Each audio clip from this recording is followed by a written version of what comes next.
And anytime you talk about change, it's very key that you continue to have these conversations. So much respect to him. He's an angel looking over all of us, looking over all these black kids in the black community. His family, continue my well wishes to them. Dan. Hey, LeBron. Sorry about that. Thursday will be the first playoff game at Staples Center since 2013, which is kind of a crazy thing.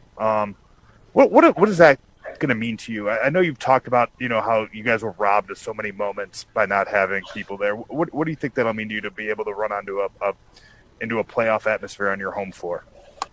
Well, I want to be completely honest. I think our Laker faithful, man, in that Warriors game, that playing game, they made it feel like it was a playoff game. We treated it like a playoff game. Obviously, both sides did that. Obviously, this is a different situation, but it felt like it. It felt like a playoff game. So us just coming home, 1-1, even out the series, and actually playing a real playoff game, as they would say, obviously, because it's the first round. For the first time in 8 years, it's going to be pretty special for our fans, and to just have our fans in the building, continue to make them proud, and that's what I came here for, to be able to play a playoff game in front of the Laker faithful. Kyle. LeBron, you said you were looking forward to seeing AD in Game 2, and obviously he had a much more aggressive game.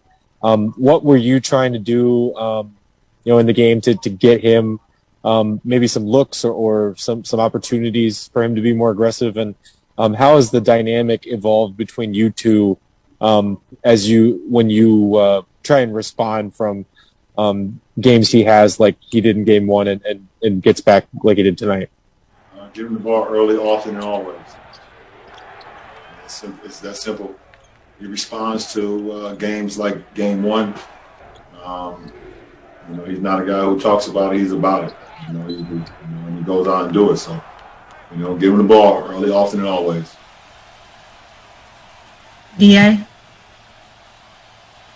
LeBron, I wanted to follow up on what Dave asked about the Social Justice Coalition. How much confidence do you gain from what More Than a Vote was able to do with flipping Georgia in the presidential and then having a real impact on the Senate races down there when it comes to NBA-led kind of efforts really having a major political difference and really changing the script? I got so much confidence in what we were able to do at More Than a Vote, David. Obviously the proof is in the pudding since we, set this initiative up, and, being able to, go after things that we just don't feel like is right, go after things like voter suppression, which was going on in Georgia and all other states as well, Michigan, Florida, some of the big swing states, obviously, during the election in November. And then any little thing that we feel like is just not right and it's not humane. We're very educated. We have a great support system. We have a great staff.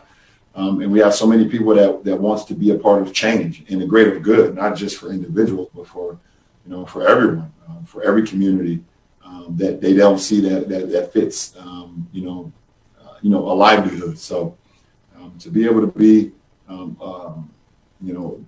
a founding father of More Than the Vote, along with a lot of other people, it means a lot to be able, like I said, to create change and just create a better environment for people, not only in the present, but in the future. Thank you. BT? What's up, Brian? What's up, Big? All good. Hey, what impressed you about the way Dennis and Andre played in this playoff game tonight? Well, Dennis was in attack mode from the very beginning.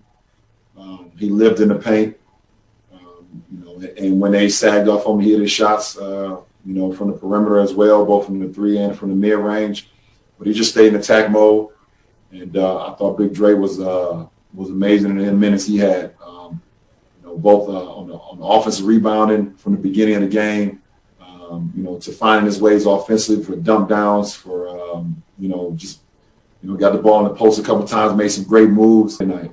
And I think this is his sixth playoff game, or maybe 6 or 7 that he's had in his career. So, I think he's going to continue to get better and better. But, we needed that effort out of both of them. Left Anthony Davis vowing to play better after he managed just 13 points in the series. LeBron James, Chris Paul banged up in that game 1, both on the floor. All right, so the Lakers rebound from that game 1 loss to take game 2, and it helps when your 2 stars are top 5 in NBA history for most points per game following a playoff loss. The only players to average more after a loss are Michael Jordan, Allen Iverson, and Jerry West. As promised, Vince Carter here with us to break down all the Tuesday night's NBA action. So, Vince, what was the biggest adjustment that you saw for the Lakers that helped them get past Phoenix in this game? The biggest adjustment was Anthony Davis. He put it on himself that he needed to step up and play. He stepped up and played. He was aggressive early and often. And then he had his buddy, LeBron James, aggressive. And when the two of them are aggressive, you get Schroeder, 24 points. You get Drummond, 15 points, 12 rebounds. It opened the floor up for everyone, and that was important. And they did it from the beginning of the game to the end of the game. The Lakers with a response that they had to have to avoid going down 0-2 in this game. Meanwhile, for Phoenix, Chris Paul has been a transformative player for Monty Williams' squad. It looks like this is going to be a lingering problem with that shoulder. How do they adjust without him? 70 games that he played for them, and he was the head of the snake, and they got it done. Right now, it's going to